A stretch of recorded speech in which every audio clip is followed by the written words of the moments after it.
Hello everyone and welcome to episode 303 of the Mark and Me podcast. As always, I'm your host Mark. Now coming back on the podcast for a record-breaking fourth time is Neill Blomkamp, an amazing film director, an incredible person all round and genuinely a friend, so I can't believe that he's back to talk all about his latest film, Gran Turismo. I was lucky enough to see this film a couple of weeks ago and it was pure fun. I didn't know when they announced what it was going to be like. I didn't know if I'd like it. I couldn't tell. I'm not really a massive gamer. I've never been really into cars. But it was just great. It was entertaining. One of the best edited films I've seen in a very long time. A great cast. And I was really surprised when I saw Neill Blomkamp's name attached to it when they first announced it. But honestly, he's done wonders. It's so good. And I can't wait to share the chat with you in just a couple of minutes' time. But in true typical Mark and Me fashion, I always like to use the intro for every episode to talk about my last episode. I was joined by the amazing musician Willie J. Healy. And do you know what? This episode blew up. He's amazing. Like I said on the last episode, I think he's like a reincarnation of George Harrison. His music is beautiful, I love his work ethic, and he was just an all-round nice, great guy. So thanks to everyone that took the time to listen. You may have seen over the last couple of days, I've actually already released the interview with Neill Blomkamp on my brand new YouTube channel. You can actually watch me do the interview in person, and do you know what? It's really doing well. If you haven't checked it out, you can go on Mark and Me, and there's a link there to my YouTube, or just go on YouTube and type in Mark and Me. There's 4 videos up there right now and I'm putting everything into this because I've had so many people for so long asking me to get those videos out there, and now I've done it. So the official channel is out there. I've called it Mark and Me TV. You've got Biffy Clyro, Alex Winter, Ash and now Neill Blomkamp, and I'm going to keep on bringing you content on there each and every week, and there's some incredible stuff coming up. But today it's all about the amazing director Neill Blomkamp. So here's me and Neill talking all things film.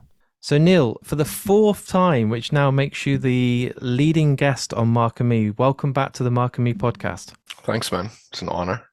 I can't believe this is the 4th time, and it's been a couple of years since we last spoke. But what I really wanted to delve deep into today was Gran Turismo. I've just been lucky enough to watch it this week, and I kind of want to know how it all came about that it landed in your hands. Was there a certain talk that you'd had or a project that you've been thinking about for a long time? Or how did it kind of come to that discussion where you took it on?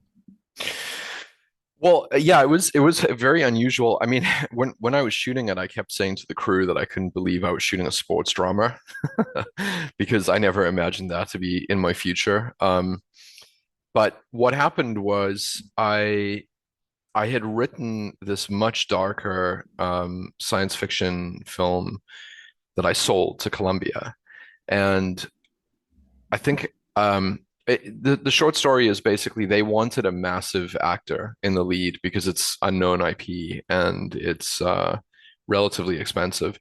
And I spent a long time, I spent months waiting for this one actor to say yes or no, and it got so irritating and tedious that I was going to go and just work on a different film and leave essentially. Now I think I'm shooting that dark sci-fi piece that I wrote next year, which I'm pretty excited about. That's exciting. That's a bit Yeah, of it's an pretty exclusive awesome. there. Yeah, but so in the process of me going like, this actor is taking too long and this is incredibly irritating and I'm going to go do something different. They said like, hey, why don't you check out Gran Turismo? Because we are on the verge of shooting this. And I was like, that doesn't even make any sense. Like it's a racing simulator. You can't make, I'm like, I don't know what that story would look like. And so I read the script that they had, and a bunch of things became clear to me. Like one, uh, I didn't know that it was based on a true story. I didn't even know there was a story. I had no idea about GT Academy. I didn't know about Jan Mardenborough. I didn't know any of this stuff. And the second thing is, I am obsessed with cars. I love cars. Like it's sort of a side interest next to filmmaking. And I've actually personally owned 3 of the GTRs that are the cars that the kids train in GT Academy.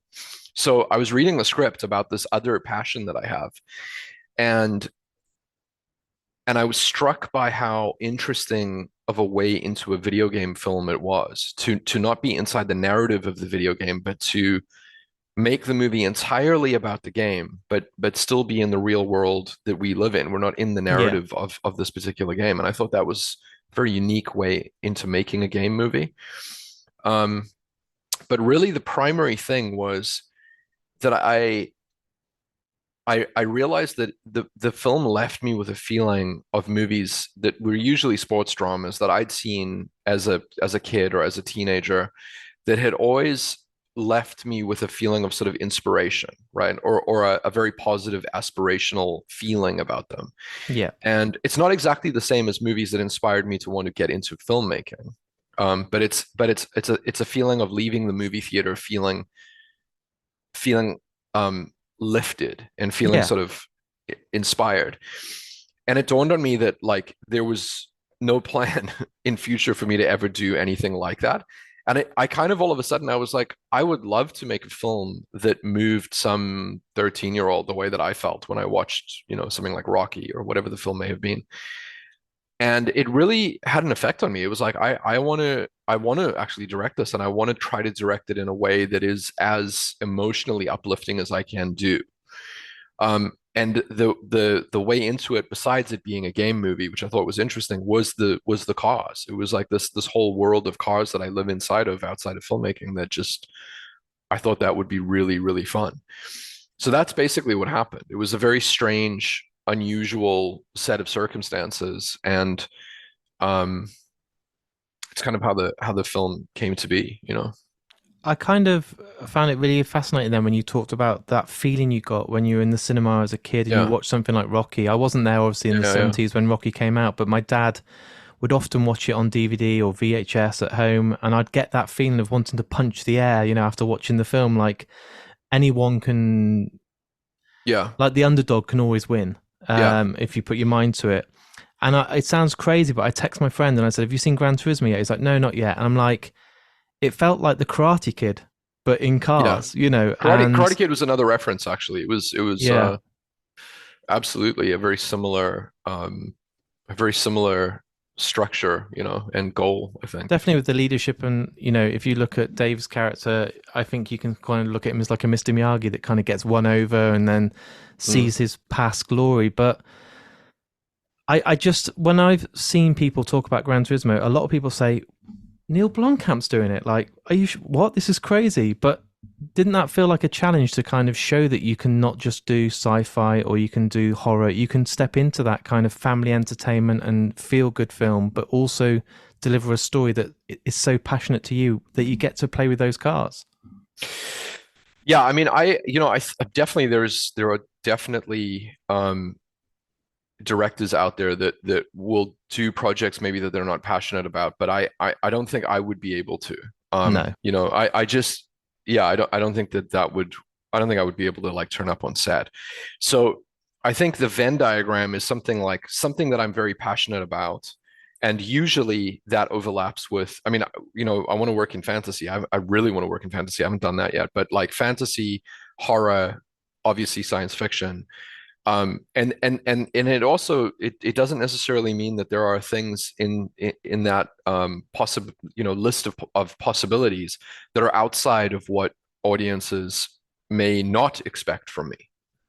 So it's like if the Venn diagram is I'm passionate about it and it's a topic that seems out of left field, it's I'm still passionate about it.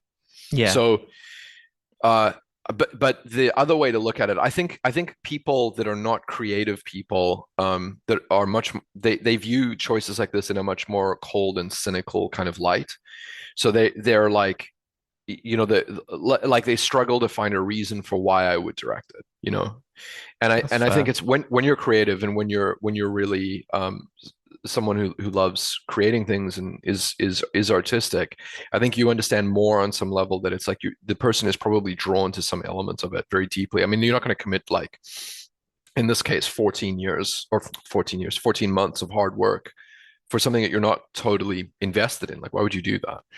So so yeah, I think I would say I'm equally passionate about it as the other films that I've done. And And it to me, as someone, if I watched the film when I was completing it, it feels like, to me, it hits the bullseye of what it was trying to do, which is basically this uplifting feeling, and the themes and the ideas behind it always felt more universal to me than either just video games or just car racing. It was more of a universal, if you believe in yourself and people don't believe in you, just stick to it, and maybe in the end you can actually push through. And that I just like that. And but it really does come down to this thing where my a lot of my own view of humanity or of the globe is kind of pessimistic. Like I think the way that I sort of operate, I guess this is like a psychiatrist couch kind of point of view, but Counseling it's session, here we go. yeah, it seems to be that, like, on a personal level, I like the idea of humans being warm and being compassionate. And there's probably some humanity inside the characters that I'm interested in on an individual basis. And then as far as like humanity as a whole goes, it becomes ever more negative and pessimistic. Um, and that's typically like how I see the world and how I kind of, have directed stuff in the past. So it's just an interesting thing that I was suddenly aware of, that it's like, well, why not try to make something that is outwardly positive? And the world, I actually believe the world needs more of that. Like, I genuinely believe it. So, it fit, like it was like a hand in glove kind of situation that just felt at that time like perfectly creatively suited to me. There does seem a big absence at the moment, and I know I'm a bit of an 80s kid that's stuck in my ways, but there doesn't seem to be the feel-good films as much as there used to be. And if you look at someone, and it's not in comparison to the sort Yeah. of budget, but a John Hughes film, you put that on Yeah. a Sunday, No, you for will sure. automatically feel better about life. If you No, have I a mean, bad week, absolutely. I couldn't agree more. But I think I must make it clear that I never really come from the point of view of mandating what I think society should do or what I think other people should do, right? Like, I'm yeah, incredibly individualistic, and I have a very sort of individualistic point of view of how I think people should lead their lives. And that spills over into, I'm not dictating that I think society needs more films like this. I think I needed to direct a film yeah, that had these ingredients in it. But I think if you analyze where society is at, like if you look at Western culture, we are in this kind of deconstructionist sort of postmodern era, right? So when you reference films like The Karate Kid, a lot of the movies that you're talking about, the John Hughes films or Rocky, they tend to, they're unironic. They are exactly what they are portraying themselves to be. They're yeah. genuinely uplifting, right? Which is exactly what Gran Turismo is. And in this kind of deconstructionist phase that we're in now, we're sort of postmodernizing and sort of reimagining things in a deconstructionist sort of way.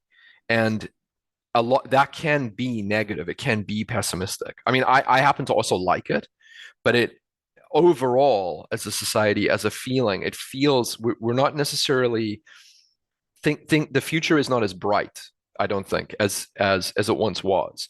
And I mean, there's you enter into like geopolitical slash philosophical discussions when you go down that road about like, why is that the case? Yeah. But I do think that it is the case. So making very clearly a non-ironic, straightforward, borderline 1980s feel-good film was 100% the goal. Was there a certain element when you were given obviously you said at the moment that we started recording today, you didn't know the story of Gran Turismo, you didn't know that it was this I academy. knew the game. Yeah, Yeah, all I knew was I mean, game is a weird word for Gran Turismo, but I knew the racing simulator, yeah. and that was all I knew, and I knew it fairly well because of my love of cars. But for some reason, I just didn't know that this whole academy ever existed. So were you the guy that had it on the PlayStation back in the day? Were you a gamer that played this game, or was it all No, new to you? no, it was neither of those. My brother is as into cars as I am, and he has always been into games like Gran Yeah, Turismo. So I've always experienced it like sort of on the peripheral edges. Like for me, like if I play games, it's PC only. I've never really been into consoles. I No. mean, as a kid in South Africa, I was into consoles if I was playing games like, I mean, the main one really was Mortal Kombat, um, on a lot of the Sega systems. But as an adult, it's like I just don't use consoles ever. It just doesn't. It's not in my vicinity. So I don't really have experience playing Gran Turismo religiously, but I have had a lot of exposure to it. So I suppose when you were told about this project and then you said you invested so many months in it, to storyboard this and get an idea of how you're going to tell the story, because for me it was thrilling the whole way through. I was on the edge Good. of my seat, and I'm not just saying this because you're here today. I couldn't even imagine how hard the editing was, because it seemed Mm, like 100 miles per hour, 200 miles per hour the whole way through. And yeah.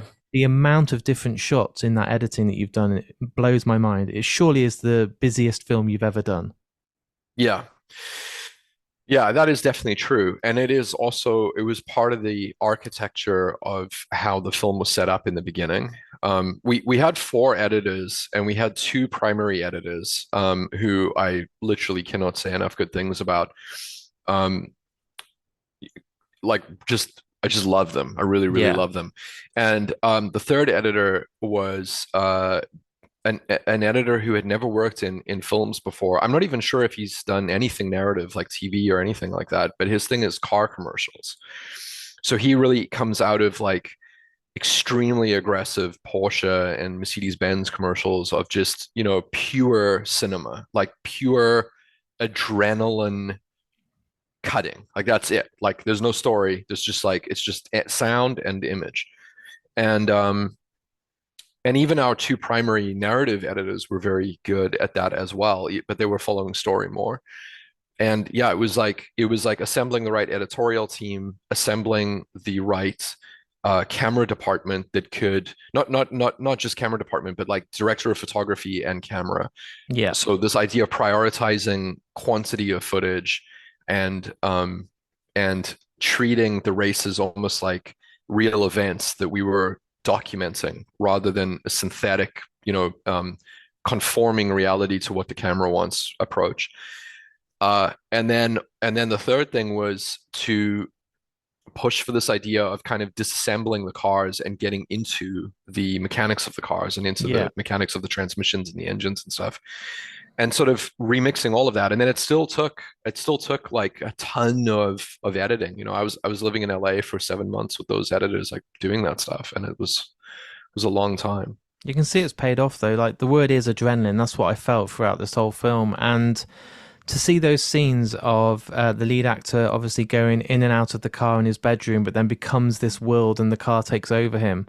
Those Mm, visuals were flawless. Like that looked incredible. And it took me back to being a kid and my mate having one of those steering wheels and me being jealous because my parents couldn't afford one on my PS1 or whatever it was. But the way you created that kind of virtual car that he was in, that he was going in and out to create that kind of mindset of being in that world, that was astonishing, dude. That looked unbelievable. cool. I'm glad you feel that way. I mean, for me, the stuff that I love was uh the FPV drone photography Yeah. on the real racetracks. Um, that was cool, and it gives it the thing that it helps with, besides being cinematically interesting, it also really helps with positioning and understanding where the cars are in terms of the race. I mean, Yeah. if I wasn't making a video game film, I probably wouldn't have been able to steal this idea of like holographically projecting the number of his car in the crowd, so you can sort of always follow where Yun is. But the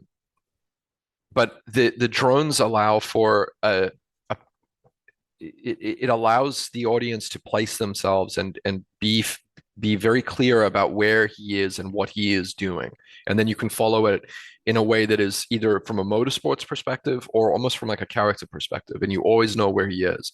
So that, to me, that's the stuff that I look at, and I really like it. I have to say though, when I signed on to it, I was like, I want to make this uplifting kind of positive film, and I'm sure it'll be fun to hang out with a bunch of cars and a bunch of stunt drivers, and we'll just film some cool shit. And it ended up being almost the most difficult film I think I've done in terms of production. It was so much more complicated and mentally taxing than I would have expected to wrangle that number of cars on all of the different tracks with all of the different stunt drivers. It's like it's much harder, I think, than it appears. It looks kind of chaotic in the way that obviously it's filmed and there's so much demand, and like you said, with the numbers above the cars, putting yourself in there.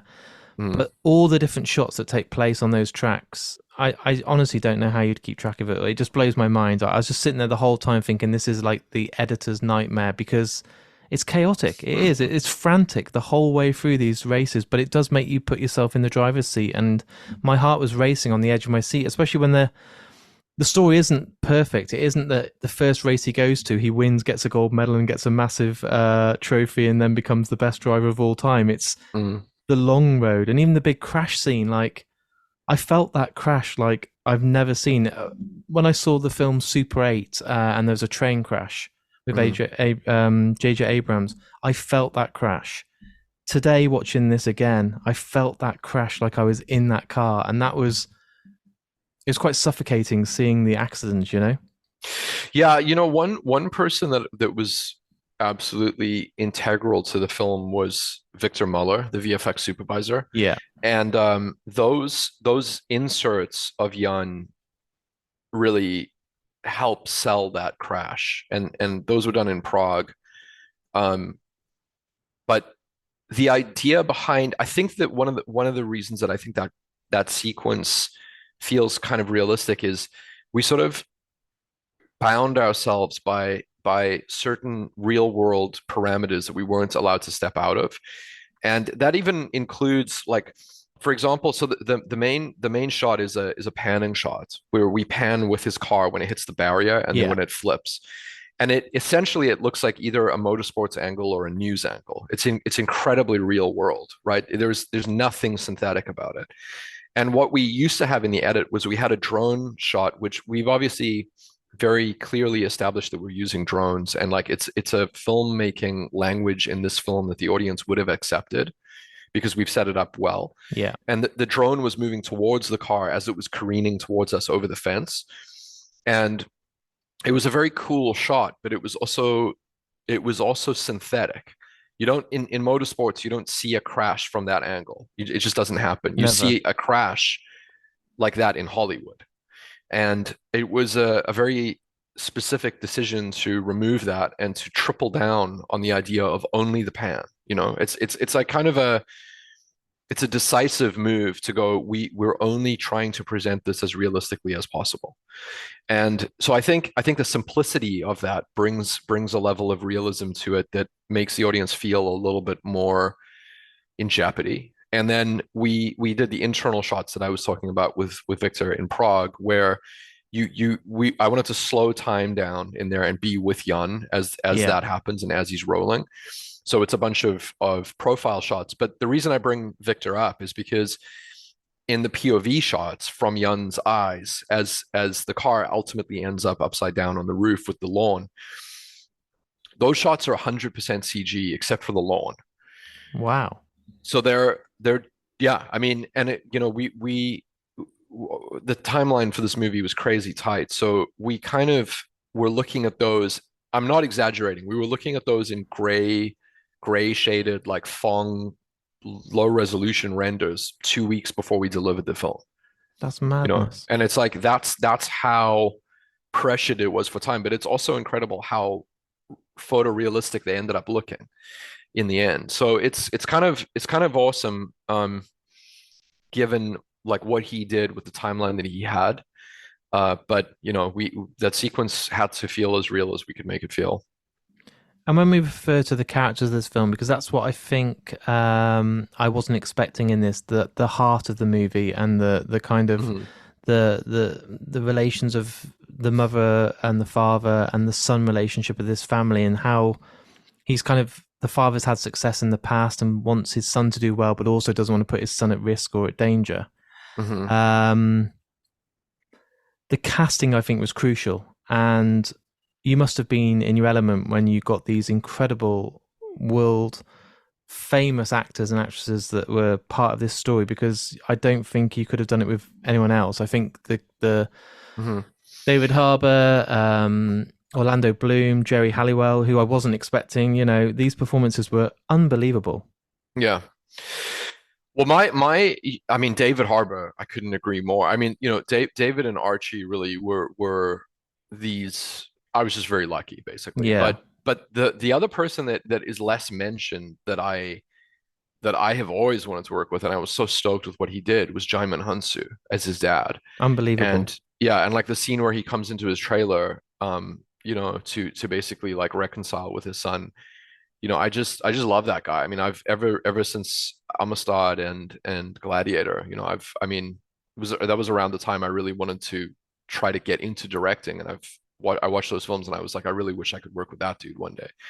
So I do agree with you. I mean, it's like especially Archie and David, though, it's like what both of them did was just really cool, and they're both great to work with. Was it because obviously Orlando Bloom's character is this kind of slightly he would get under my skin because it was like you're too focused on the business and you're not worrying about this person as a human being. You just wanted to get the results and be seen as having this Mm. achievement. But just Yeah, a I mean, just a some of that huge was actor. embellished. It was Yeah, embellished as well because there was this kind of drive to create conflict between him and David Harbour yeah, as much as possible. And I mean, I don't know Darren Cox well enough who it's based on, but I assume is probably more caring or compassion for the drivers themselves, in yeah, reality, probably from him. So Orlando's character was more like marketing specific. It was like Nissan marketing and very hyper focused on what his objectives were. But at the same time, you also you want to be very clear about which character is doing what for Yun, for Archie. And the surrogate father was David Harbour. You yeah. can't really split that. You've got to be very clear about who it is. So he has his real father who he reconnects with, and he has the surrogate father who gives him like incredibly valuable information. And ultimately, at the end of the film, it's like it's David Harbour or Jack's win as well. And it's so it was a clear choice to do that, and Orlando did really well with what he had. It was like well executed. Was it kind of any moments on set that really challenged you? Obviously, it's a very different film to your previous work, like District 9 or Chappie. It's completely different. The theme, the story, Yeah. the effects, everything. Were there times that you felt really challenged that you were like, I'm not sure how we're going to pull this shot off or how we're going to use the right technology to make this look right to fit with the context of the film? It's not really that kind of challenge. It's like I was saying before, it's the logistics Yeah, of it's the scale of production. Like the movie in some ways is a little bit more old school in the sense that it doesn't rely on in your face VFX and giant VFX sequences. So I think if you were to look at something like superhero films of today and you compare their budget ratios, their allocations of resources inside the budget, you would see probably in the 70s and the 80s. I mean, when you even yeah, I think even if you look at films that had visual effects back in the 80s, the ratio of VFX spend is probably like infinitely greater in yeah, today's superhero films, right? So it actually means production to some degree is a little bit more limited. And Gran Turismo was the opposite of that. It was like old school film production where it was massive, upfront, mostly in camera stuff. So and that's not to take away from VFX. I mean, there were like 1,100 VFX shots that were done. They're mostly wow, invisible VFX. So it's a shitload of VFX, but it still meant that we had to shoot the entire movie basically for real with cameras. yeah. And so it's not like there was no individual challenge where I didn't know how to do something. It was more the daily grind of just a very large and somewhat complex, almost like a stamina test, really, than anything else.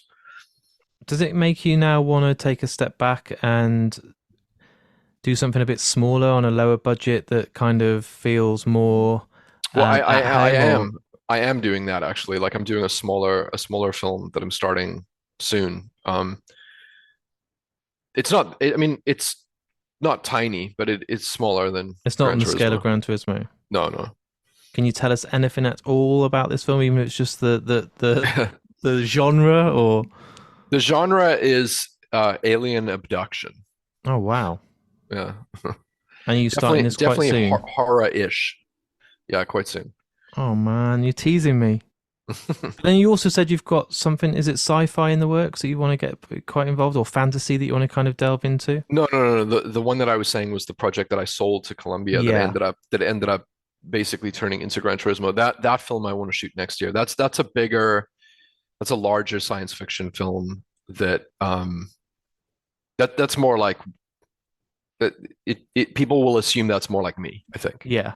Yeah, And what about the Oat Studio stuff? Because that's some of my favorite things you've ever done, and and everyone we talk about is love Oates. always wanting more of it. But it felt so real and done so well. And all I speak to is a lot of people that are getting into film, and Mm. everyone now is saying that's their textbook, that's their go-to because it just shows the techniques that you can do in-house in a studio, and if you do it right with the right people, you can get it right. And I don't think there's any better example than Oates. It's some of the finest work I've ever seen. Yeah, I mean, I think AI is definitely gonna technology is moving so quickly that it's hard to know what a version of that studio looks like 3 or 4 years from now. Yeah, People really could be very, very, very self-sufficient in quite a short number of years from now, I think. Um, but yeah, I totally love Oates. I mean, I love the structure of the studio that we had built, and I also love a lot of the pieces that we made, and the worlds that we were creating. Like Firebase is basically just insane, it's it's like unbelievable. But then clinically insane. everyone I see wants to see a film version of Firebase now, or a film Yeah. version of a full feature. Which is that something you could ever do, or is it kind of You you done in could. I that mean, past? Raqqa would be easier to make. I think Firebase is so philosophical and contemplative. That one may be more difficult, I think, to actually finance as an entire movie. It's maybe possible, but Raqqa is the one that I go to immediately because I love how unrelentingly dark Raqqa is. It's unbelievable, dude. And I suppose a lot of people that listen to this podcast are people that are trying to get into the film industry. And because it's changing so dramatically, even since we last spoke, how everything's moved on, and that's only Mm. in the last couple of years. And with AI coming in, how do you kind of see the industry going the way it is at the moment? Because AI kind of seems to be a hot topic where people are against it straight away. But I feel that you've got to accept it because it's here and it's going to stay. No, I mean absolutely. Like the completely incorrect approach would be to pretend it's not here. Yeah. I mean, yeah, the smarter thing to do would be to learn how to use it and stay ahead of the curve because it's not going anywhere. It's just going to become more and more part of our lives. But I think the fear with AI, it for some reason it's become a film industry discussion. Actually I do know why that is. I think the original fear with AI was that it would replace jobs that it seemed to make more sense that it would replace. Yeah. So like automated truck drivers, automated trucks, automated cabs, things like that. And I think artists probably have this like elitism where they're like, well, it can never replace us. But it's like actually one of the first things that it did with Midjourney and ChatGPT and everything else is like it it it actually can do artwork and it's pretty insane, like the level of and that's basically version one. So Yeah, that's that's the like out of the frightening thing. gates, that's what it's doing. Yeah. Like 10 years from now, I mean, it's going to be completely indistinguishable from humans. So I think the shock is, oh, it can replace a lot of white collar jobs, like that's and people I don't think were expecting that.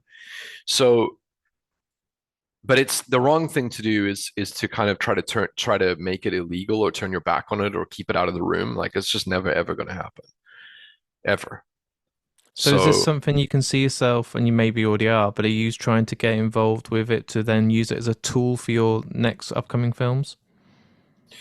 I mean, personally, it's not as interesting to me. I mean, my bigger fear, like I'm not really worried about some sort of Terminator Skynet style No. outcome. I don't really think that is going to happen. But what I do think is quite likely actually to happen is a feeling for people in any job capacity, in any job, to suffer this immense level of redundancy that they've been replaced.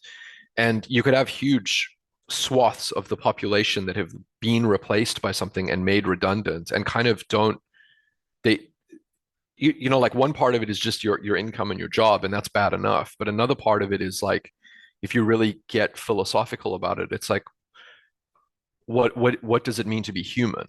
Yeah. Like if this can do it, then what are we? And so there is a very negative societal, the way that society begins to perceive itself. I think if we go down that road, which we probably will go down, and then obviously like we'll learn to work with it, and then maybe it'll lead to a new boom and different frontiers that we never imagined.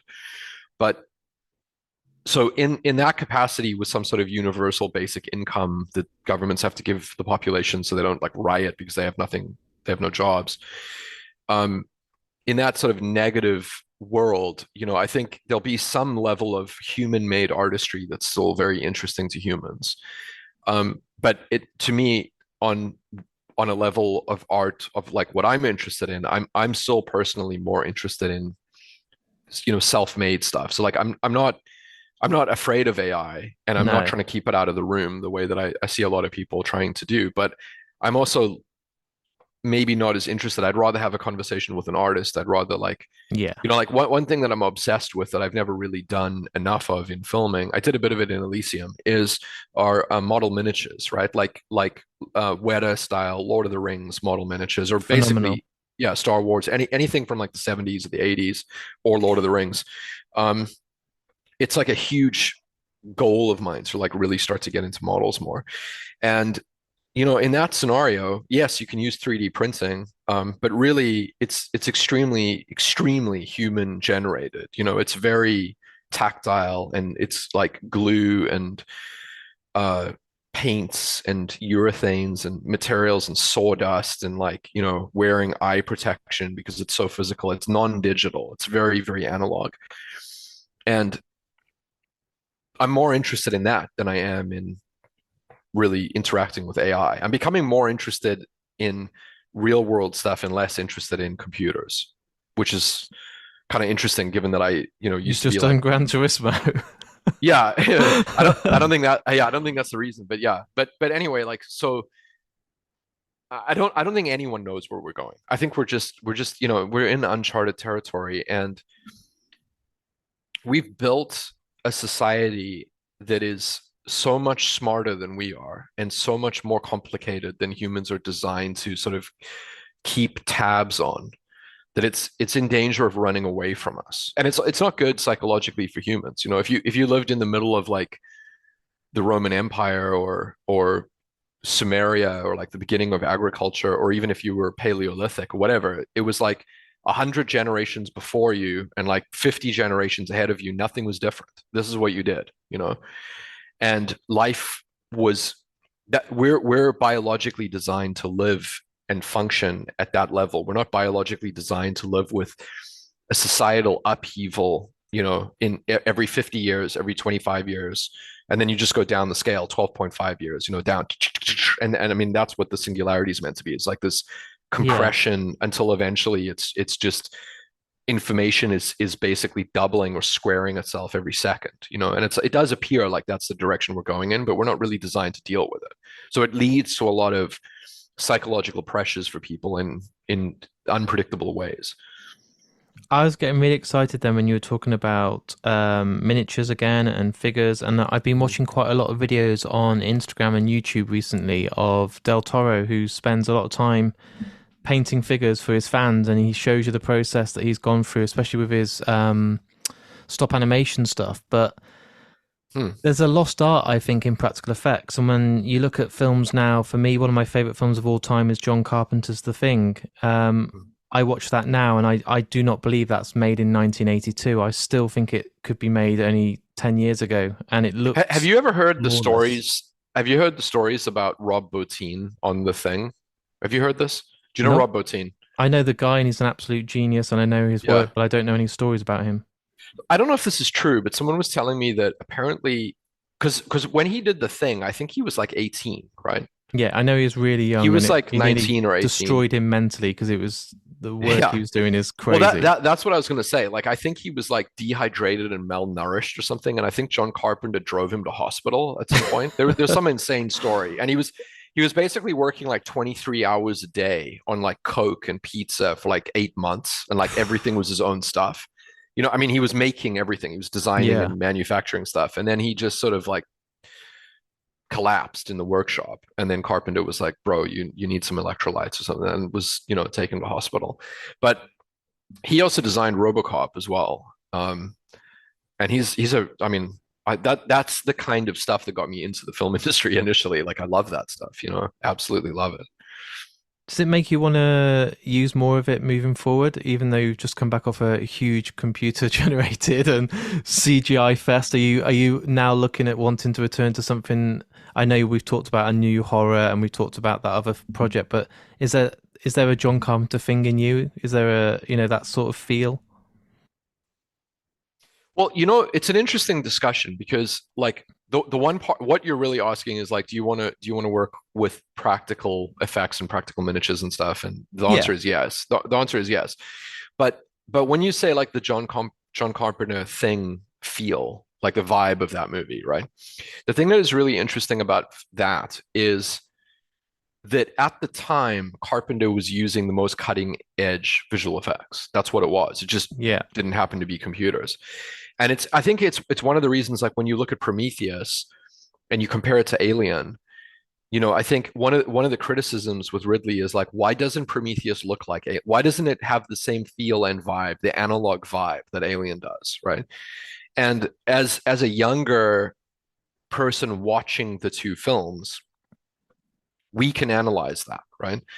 But when you're Ridley in 1979, that is the most cutting edge version of technology. And then when you make Prometheus in 2011 or whatever, that is the most cutting edge version of technology.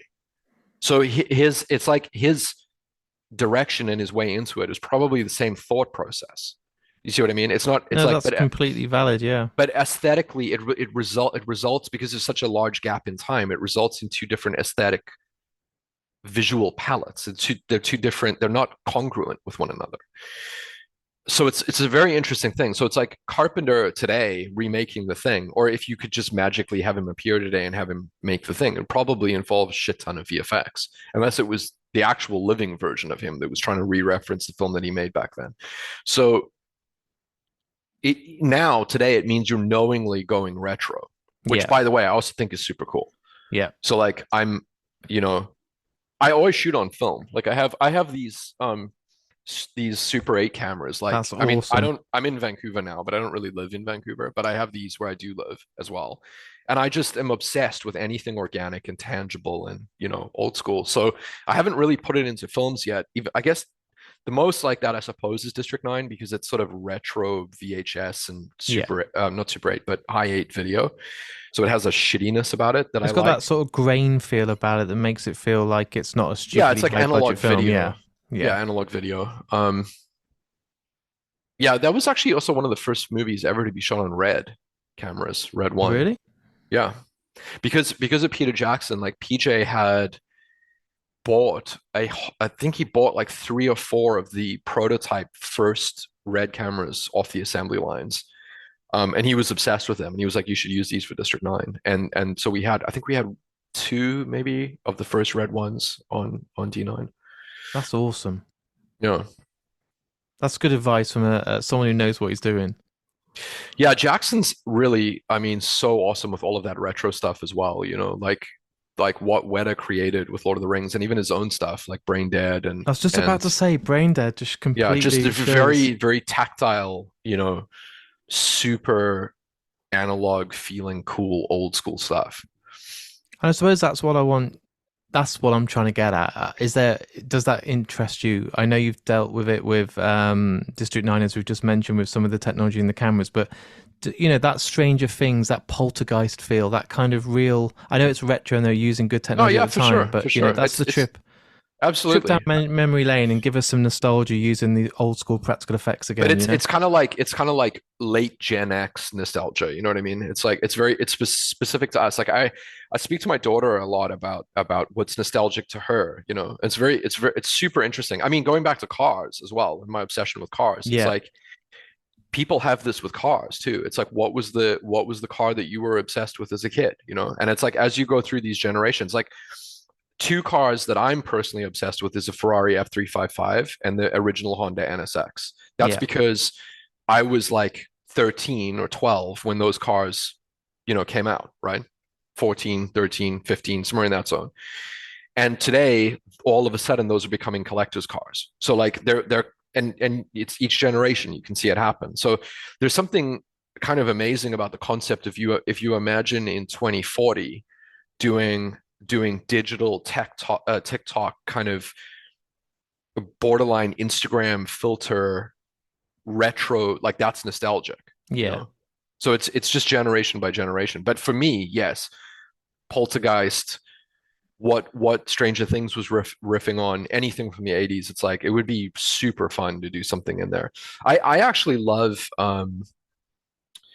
Grindhouse, Rodriguez and Tarantino's Grindhouse. Like I love those, and I really love Rodriguez's film Planet Terror. That's amazing. It's not exactly the same as what you're saying. It is different to what you're saying because it's obviously like Grindhouse, like B film, but the leaning fully into that genre and just doing it, It felt was like a video so nasty. It sounded like satisfying. one of those ones Yeah, that, your mates would be like, so "Oh, good. have you seen this?" And you're like, Yeah, "Where did you find that?" It's like no, under it's my so dad's good. bed. Like it's so good. But and that wasn't too long ago, and it worked, and everyone absolutely loved it, and Yeah, took them down that nostalgia trip again. you know, So riffing on the video nasty term or the concept of that.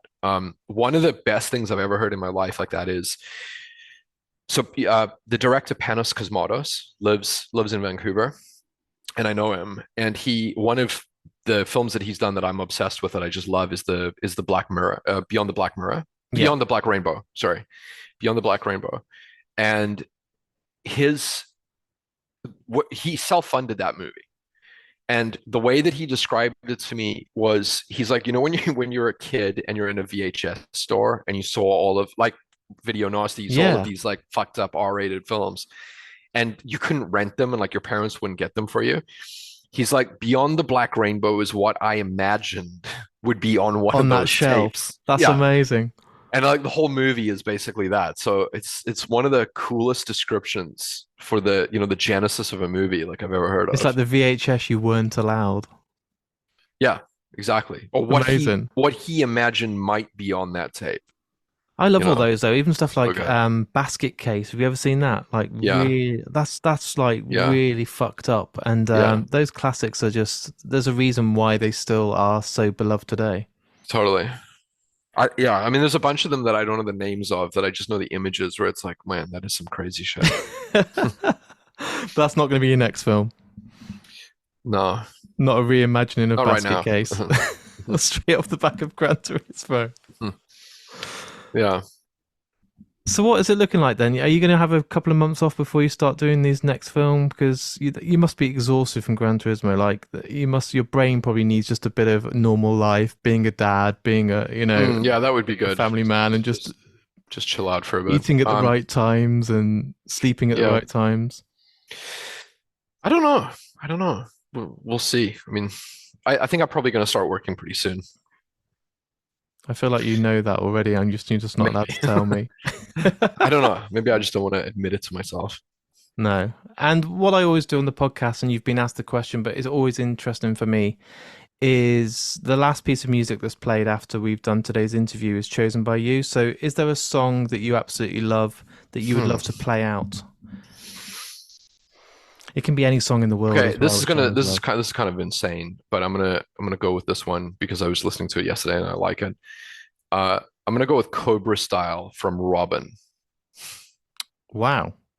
I've not Yeah. heard a lot of Robin, but I know the big singles, but The reason for it is because I saw Barbie and I kind of really liked Barbie. it was And great fun. It was just yeah, it made me I want to go to totally the liked it. cinema again. That and Oppenheimer together was just amazing. And there's a track in there by Charlie XCX, which when it came on in the film, I was like, this is Cobra Style from Robin. And then I had to go and find it. And it's because I know it wasn't Cobra Style, it's a remix, but it was Charlie XCX kind of riffing on it. So it made me think of it. Then I listened to Cobra Style. So I'm going out with that track. And is it just because you just loved it in the film and it made you want to listen to it, or is it just because you just love the track? I like all of it. That's amazing. Yeah. What sort of bands do you listen to? This doesn't need to go on the podcast, but I'm curious what sort of music you listen to. I listen to so much music. I mean, it's like music is a huge part of sort of linked to being creative for me. Yeah. But if I had to boil it down, it would probably be like one of my favorite artists of all time is Gary Newman, right? I absolutely Legend. love Gary Newman. But anything in the kind of synth pop to like dark wave industrial, anything kind of in that zone, I'm extremely into. So like, I mean, there's too many to name. In a more contemporary setting, something like Pumped Up Kicks by Three Teeth would be like would be a good example of something that it's a bit more modern version of something that I like. But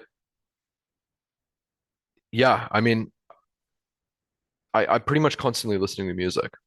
Have you checked out the band? And I'm not paid to plug them or anything, but have you listened to the band Sleep Token? No.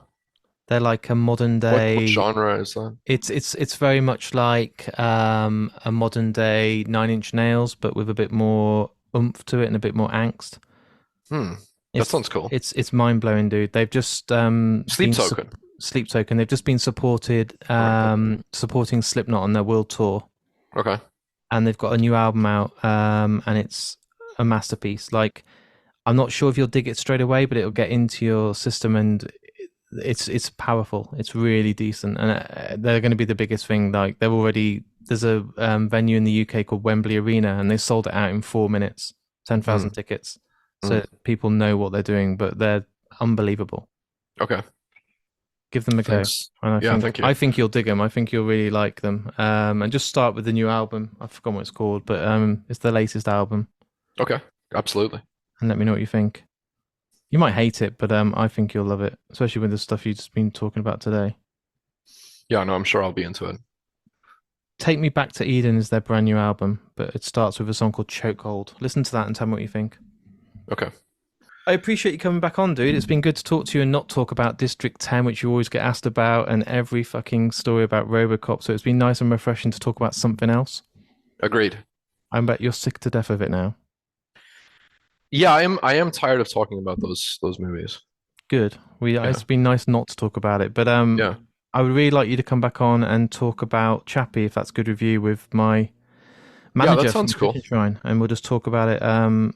Awesome. I'll let you go and enjoy the rest of your day. And thanks for coming back on, dude. And I'll drop you an email soon. Thank you, man. All right. So there it is. There's my interview with me and my good friend, Neill Blomkamp. An amazing director, a great all-round guy, and just a pleasure to have back on the podcast. And as I said, this is his 4th time, and I really hope he comes back for more in the near future, because I got really excited when he started talking about his new sci-fi and horror projects and so much more. You'll see as well, I don't want to disrespect Neill and start asking him again about Alien and all this stuff about the unfinished film and RoboCop. It's all about respecting the guests that come on the podcast, and you heard today, we wanted to talk about his brand new film, and if you haven't checked out Gran Turismo, go and do it, because I honestly think you'll absolutely love it. And then hit me up on any of my socials and let me know what you think. I've got Facebook, Twitter, Instagram, and I've just launched TikTok. I feel like I need to be one of the cool kids and get it out there on there as well. So if you want to go on there, it's literally at Mark and Me Podcast, and I'll keep on bringing you videos on there too. But my main thing at the moment is my YouTube channel. So if you're listening to this, please go on there, give a thumbs up to the videos you watch, share them, and obviously subscribe. It makes a massive difference, and I'm going to be working really hard to bring you loads of new videos as often as I can. I can't do this podcast without support from the people out there that listen. So if you've listened to today's episode and you've enjoyed it, hit the share button on Facebook, hit the retweet button on Twitter or X or whatever you want to call it, put it as part of your Instagram stories, or just like it, because it really does mean that then this podcast gets seen by new people, and that's the best way to market a podcast.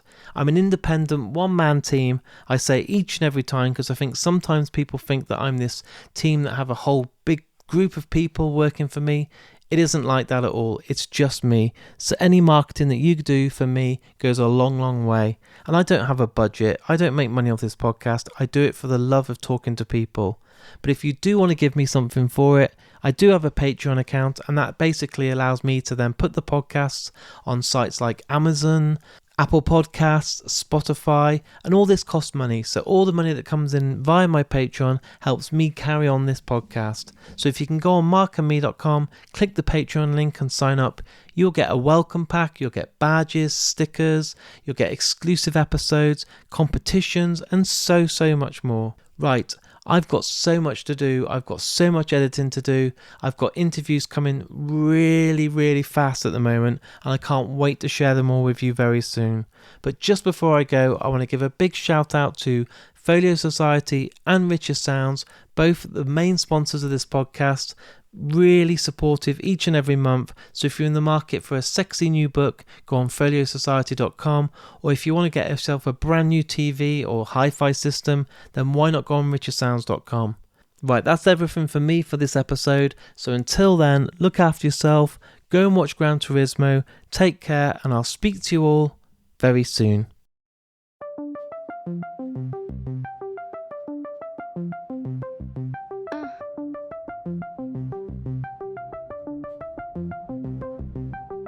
I press trigger, I don't press people button. Nobody chops, gon' face me with something. Like how I have 22 and I'm something. 10 is for you, so who gon' get the next dozen? I press trigger, I don't press people button. Nobody chops, gon' face me with something. Like how I have 22 and I'm something. 10 is for you, so who gon' get the next dozen?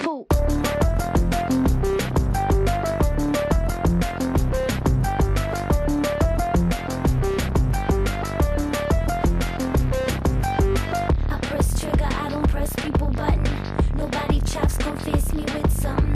Like how I have 22 and I'm something. 10 is for you, so who gon' get the next dozen? I press trigger, I don't press people button. Nobody chops gon' face me with something. Like how I have 22 and I'm something. 10 is for you, so who gon' get the next dozen? Anytime they ready, pronounce they start war. I surrender, see who get it spread on the style is the bomb, diddy bomb, diddy dang, dang, diggy, diggy.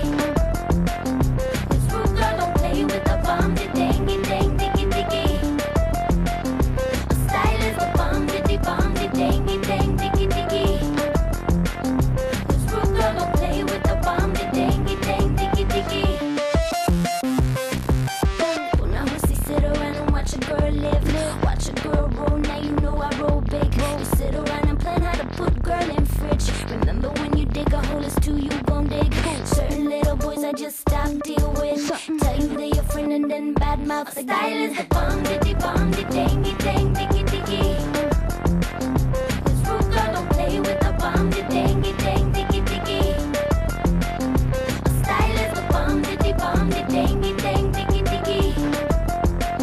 Cause rude girl don't play with the bomb, the dang, diggy, diggy. I press trigger, I don't press people button. Nobody chops gon' face me with something. Like how I have 22 and I'm something. 10 is for you, so who gon' get the next dozen? I press trigger, I don't press people button. Nobody chops gon' face me with something. Like how I have 22 and I'm something. 10 is for you, so who gon' get the next dozen? Anytime they ready, pronounce they start war. I surrender, see who get it spread on the style is the bomb, the dang, diggy, diggy. Cause rude girl don't play with the bomb, the dang, diggy, diggy. A style is the bomb, the dang, diggy, diggy. Cause rude girl don't play with the bomb, the dang, diggy, diggy.